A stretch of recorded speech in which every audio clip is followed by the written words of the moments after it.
Namaste, dear listeners, and welcome to the Iowa channel Astro in with Abhi, bringing in awareness by Abhi, oneness in astrology and spirituality. I've got a beautiful question again here on my desk. Hi, Abhi, please can you explain the five sheets of the body for as long as I'm alive, or as long as I am alive, I have been known to only have one body. Okay, so this is coming from TikTok as well. I think I've had some kind of a discussion there at some time last year, explaining the five sheets of the body. Not so much in detail, but here's a question, and I'm going to explain it today. So, guys, this is based on my awareness. The five sheets of the body. Now, the five sheets of the body, what is it? And where is it? Where can you find it? Now, firstly, we got to understand that there's different dimensions of existence. So there's a material or the subtle, and then there's obviously the astral, which is the spiritual. Now, firstly, we got to understand that what you think is your body is basically an accumulation of earth. It's an accumulation of earth, it's the food that you eat. This is the physical body. It's physical, I mean, you can see it, you can touch it, you can see it. It's annoying. So you can't debate whether you have this body or not. It's yours. Is it you though? So if you're saying it's your body, which means it is not you. So where is the you? See, so this is how awakening or awareness. This is how you start to build awareness, where you start asking yourself questions. Now, I would like to describe the first body as a physical body, which is the Annamaya Kosha. Annamaya Kosha is the physical body, which I've explained now, which is comprising of your organs, your muscles, and bones, skin. Um, you know, Maya, Annamaya Kosha. In Sanskrit, Maya is made of. It means made of, and Anna means food. So it's made of food, which nurtures and sustains your body.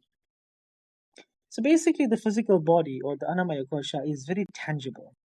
It's the most tangible aspect of who we are, the being, the physical being, forming the basis of your physical appearance in the entire world. So we don't have a real sense of what's happening inside the body. We don't. We just know externally. So the first body is the Annamaya Kosha, which is the food body. Right? So when we, as human beings, we don't pay much attention what's happening inside of the signals. We eat without being hungry. You deprive ourselves of sleep or injure ourselves during excessive training. These are all activities that can harm the body in the long run. So here, Annamaya Kosha, or simple yoga means it's often the initial point of focus, where it involves engaging the physical postures. Now, I'm not going to go too much in detail with these kind of things, but we're just going to discuss the physical bodies, and there's ways how to nurture and balance it, which I don't get involved with so much. But yeah, you can always reach out to me personally if you want to know more about that. I'll do it in another podcast. Now, the second body is the pranayama kosha, which is the prana means energy. It's the energy body. So prana means energy. Maya means, as I explained earlier, that Maya means, that which is external.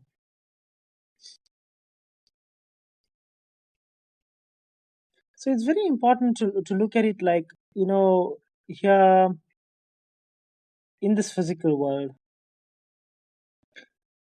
you as a physical being, the only thing that you can touch and see is that which is a physical.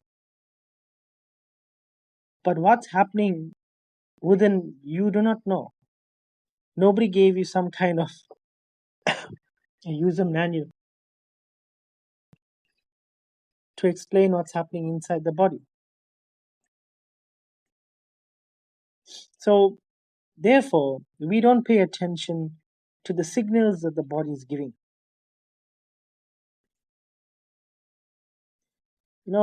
Before anybody questions me after this podcast, and say, Abhi, Maya means illusion. Maya is the made up of, so before you, I know, I always talk about Maya, which is illusion.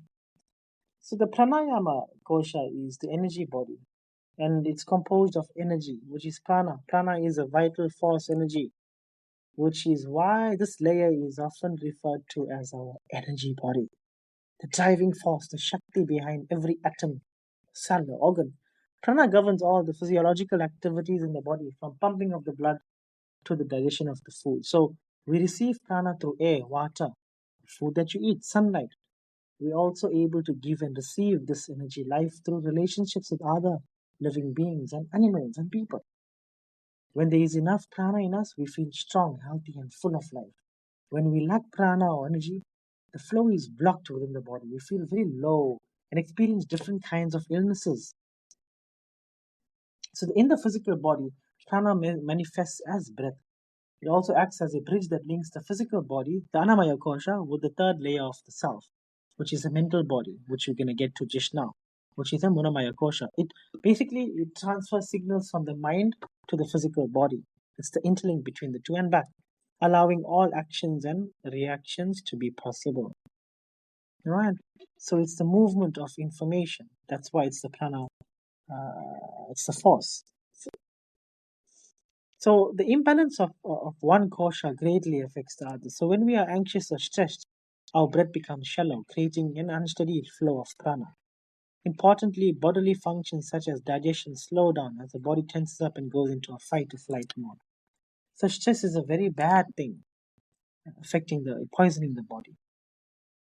This tension in the physical body further restricts our breathing, creating more agitation in the mind. The key to escaping this vicious cycle of stress and tension, and that is, well, it's your breath. No, so I'm not going to go too much in detail, but let's go on to the third body, the Manamaya Kosha, which is the mental body. The third sheet is expressed as streams of thoughts, feelings, and sensations. It is known as a Manamaya Kosha, derived from the Sanskrit word manas, which means mind. Our thought processes or mental, I call it the mental body. Now, this sheet is made out of the mind itself and its tools, the senses, the indrayas. It allows us to receive, absorb, and process information from the world around us. So, controlling our automatic reactions, reflexes, and emotions, this is what it does. This body, this sheath, Manamaya Kosha, or the mental body, is a cause of duality, good versus evil, pleasure versus pain, and our senses of separation, you versus me, yours versus mine. These are all creations of the mental body, you know. An overactive mind, an overactive mental body, an overactive Manamaya Kosha can lead to mental unrest and emotional imbalance, and that's what most human beings are going through right now. So I can list it, the different kind of things that people experience. Psychological, emotional grooves in the mind that cause your perception of life to run in certain fixed patterns. Samsaras not only it not only color your experience but it also helps shape it. Each time a samskara repeats, the groove gets deeper and the impressions become stronger. This ultimately leads to the creation of behavioral patterns, habits, character traits, defects. So how to nurture and balance Manamakosha? Well, I would say meditation. So every person is born with know, samskaras from past life. Therefore, our bondage in the cycle of reincarnation is caused by the mental sheath. Year two, where is our liberation? Where does it begin?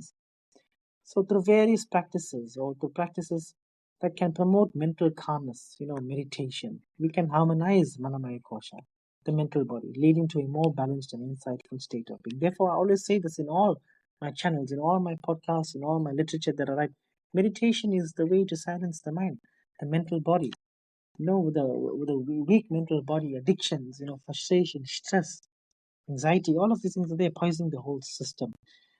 Now, the fourth body, this is the first three bodies are all in the material world. It's the material body. Now, the fourth body, the Vijnamaya Kosha.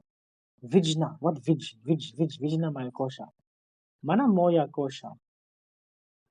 So, beneath the fluctuations of the thinking, the mental body, the processing and reactive mind, the Manamoya Kosha, lies inner knowing and higher intelligence. This is the fourth layer of self, the Vijnamaya Kosha, which means body composed of higher intelligence. So this is the body of higher intelligence. This is the fourth dimension. You'll hear people speaking from the fourth and fifth dimension. I always speak of this. Commonly referred to as your wisdom body. This is the faculty that discriminates between reality and illusion, the power of discernment. We also experience this aspect of self as the witness. So, in the fourth dimension, you're witnessing the self. Right? So, it goes beyond the basic functioning of the mind, delving deeper into intellectual and intuitive understanding. So, I would like to describe this dimension of the intuitive self. The sheath is where we develop our inner knowing. It's the realm of intuition, conscious, and the reflective aspects of consciousness. Look, this dimension of reality is crucial for cultivating awareness and gaining deeper insights into the nature of who you are and your relationship with the world. How to nurture and balance Vijnamaya Kosha. So, Vijnamaya Kosha is a link between the individual conscious and the universal conscious. Practice like meditation, contemplative self study are key to nurturing this layer. Through these practices, we quiet the constant stream of thoughts and emotions, basically your mind, allowing yourself to attain higher wisdom. Right? Now we will move on to the fifth dimension, or fifth sheath body. The Anandamaya Kosha is the innermost layer known as the bliss body. Some people call it soul, some people call it spirit. This is where you experience limitless freedom, love, joyousness in your true nature. 532 hertz, if you Google it, you'll find the music, the vibration, or the sound that it gives off. It's the deepest and subtlest of all five bodies. This is not the material body, it's beyond that. So much, we really can't describe it, Instead, it must be felt and experienced. Most people aren't aware of this layer of self, as the thinking mind often masks the bliss body. So the mind is always in control, covering the bliss body or the Anandamaya Kosha, making it very difficult to access. A lot of people, they don't believe in it also. They don't believe that there is a spirit or the soul. All right. So, guys, I hope this makes a lot of sense to you. I've tried to keep it very short. In one of my podcasts, I will explain in detail how to stimulate these sheets or these bodies, different bodies, how to balance them. But for me personally, I would say bhakti yoga and sadhana, meditation, you can help everybody function how it should. You can move beyond the layers and go right beneath in the innermost body and experience bliss. And that's what's the ultimate reason for existence, to go back home, which is realizing your true self. So when looking into when you're looking into basically your lover's eyes, or holding a newborn child, or perhaps during a meditative yoga practice, in these moments of pure joy, you may have dropped into your radiant bliss body, transcending beyond the physical, energetic, mental, and intellectual layers. So you experience it, you just don't know. Right? So thank you very much, dear listeners. Jai Shri Krishna, Jai Shri Ram, Haribol. Thank you very much for all your support. Goodbye.